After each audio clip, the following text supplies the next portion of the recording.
بسم الله الرحمن الرحيم.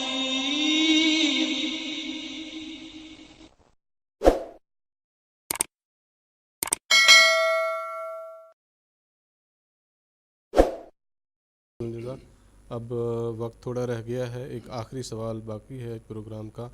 میں محترم کوثر صاحب سے درخواست کروں گا اس تعلق سے بیان کرنے کے لیے. حضرت نبی اکرم صلی اللہ علیہ وسلم کی پاکیزہ زندگی شروع سے آخر تک، یہ بھی اللہ تعالیٰ کی ہستی کا ایک عظیم ثبوت ہے.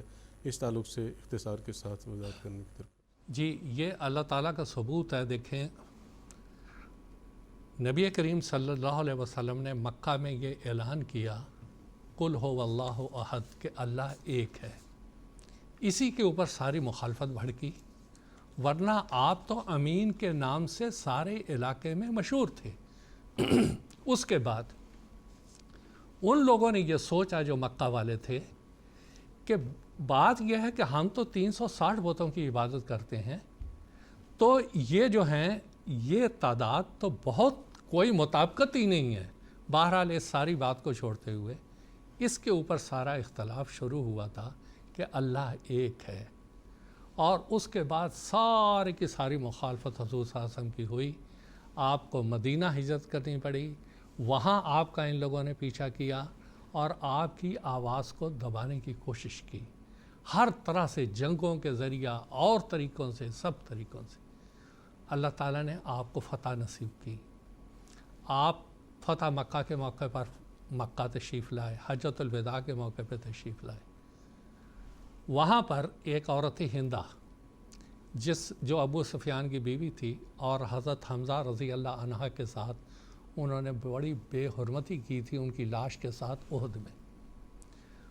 ایک روایت میں آتا ہے کہ جب حضور نے عورتوں سے بیعت لی تو حضور نے فرمایا کہ تم یہ وعدہ کرو کہ ہم شرک نہیں کریں گی.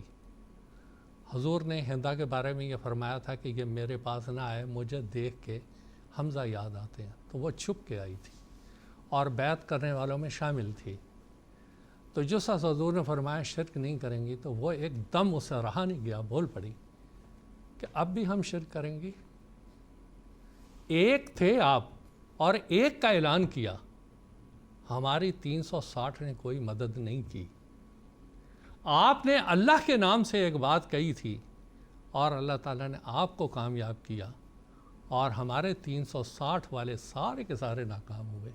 اس سے بڑھ کر اور کیا ثبوت ہے کہ اللہ تعالیٰ نے آپ کو بھیجا، ایک اللہ نے بھیجا اور اسی نے آپ کی مدد کی اور آج اس مقام پر پہنچایا.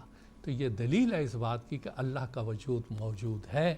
وہ ہمیشہ تائید و نصرت فرماتا ہے ہر اس بندے کی جو اس کے قریب ہوتا ہے، وہ اس کے قریب ہوتا ہے.